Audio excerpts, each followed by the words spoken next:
સુરતમાં ખાડીપુરના કારણે સૌથી વધુ ફટકો ટેક્સટાઇલ ઉદ્યોગને પડ્યો છે। વેપારીઓને થયેલા ભારે આર્થિક નુકસાન વચ્ચે આજે ગુજરાતના નાયબ મુખ્યમંત્રી હર્ષ સંઘવીએ અસરગ્રસ્ત ટેક્સટાઇલ માર્કેટોની મુલાકાત લઈને વેપારીઓ સાથે સીધી વાતચીત કરી હતી। સરકાર તરફથી સહાય અને જરૂરી તમામ મદદનું આશ્વાસન પણ આપવામાં આવ્યું। અસરગ્રસ્ત વિસ્તારોની મુલાકાત બાદ નાયબ મુખ્યમંત્રી હર્ષ સંઘવી સુરતના રિંગ રોડ સ્થિત મિલેનિયમ માર્કેટ તેમજ આસપાસની ટેક્સટાઇલ માર્કેટોમાં પહોંચ્યા હતા। તેમની સાથે સુરત શહેરના પોલીસ કમિશનર અને સુરત જિલ્લા કલેક્ટર પણ હાજર રહ્યા હતા। ખાડીપુરના કારણે ટેક્સટાઇલ માર્કેટમાં વેપારીઓને થયેલા ભારે નુકસાન અંગે અધિકારીઓ સાથે સ્થળ પર ચર્ચા કરવામાં આવી હતી।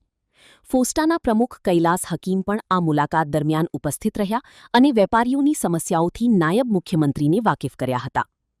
હર્ષ સંઘવીએ વિવિધ માર્કેટમાં ફરી વેપારીઓ સાથે રૂબરૂ મુલાકાત કરી તેમની રજૂઆતો સાંભળી હતી। તેમણે વેપારીઓને વિશ્વાસ આપ્યો કે રાજ્ય સરકાર નુકસાનગ્રસ્તોની શક્ય તમામ સહાય પૂરી પાડવા પ્રતિબદ્ધ છે અને સહાયની પ્રક્રિયા ઝડપથી આગળ વધારવામાં આવશે। ખાડીપુરથી અસરગ્રસ્ત પરિવારો માટે રાજ્ય સરકાર દ્વારા સહાય વિતરણની પ્રક્રિયા પણ શરૂ કરી દેવામાં આવી છે।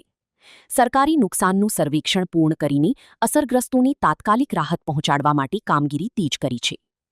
ખાડીપુરના કારણે સામાન્ય નાગરિકો ઉપરાંત સુરતના કરોડો રૂપિયાના ટેક્સટાઇલ વેપારને પણ મોટો ફટકો પડ્યો છે। ત્યારે સરકારની આ મુલાકાત અને સહાયના આશ્વાસનથી વેપારીઓને રાહતની આશા જાગી છે। હવે સૌની નજર સહાયની ઝડપી અમલવારી પર ટકેલી છે।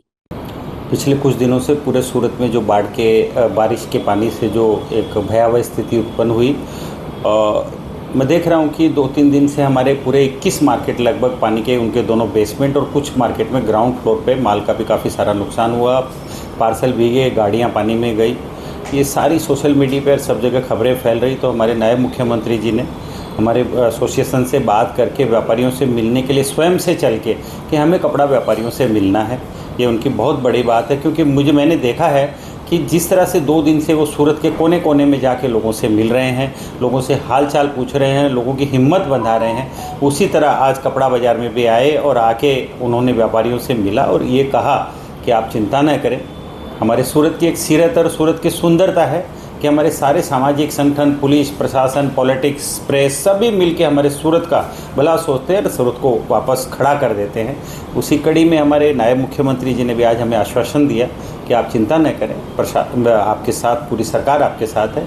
आपके जो भी नुकसान हो आप डिटेल बनाओ, मैं सरकार के समक्ष हम बात करेंगे। और हमें पूरा विश्वास है कि जब जब इन्होंने जो बोला है वो इन्होंने किया है। इनका आना व्यापारियों की बड़ी हिम्मत है, स्वयं से चल के आना, व्यापारियों से मिलना हमारी हिम्मत बढ़ाता है और हमारा उत्साह बढ़ाता है कि हम लोग कैसे बड़ी से बड़ी कठिनाइयों से लड़ सकते हैं। कितना नुकसान हुआ है? देखिए, तुरंत आकलन करना बड़ा मुश्किल है। हम लोग 21 मार्केट के अंदर 1000 दुकान लगभग इफेक्टेड है। सभी दुकानदारों से हम लिस्ट मंगा रहे हैं, लिस्ट बना के आपको बता देंगे, लेकिन नुकसान काफ़ी है। तो मतलब 700-800 पार्सल भी भीगे हैं। 3-3 फीट कई दुकानों में पानी ऊपर ग्राउंड फ्लोर पे भी आया है। कुछ 5-7 दुकानें मार्केट के अंदर बेसमेंट बने हुए थे, वो पूरी दुकानें पानी डूबी है। तो पूरा आकलन जैसे हमारे पास आएगा हम मीडिया को बता देंगे। तो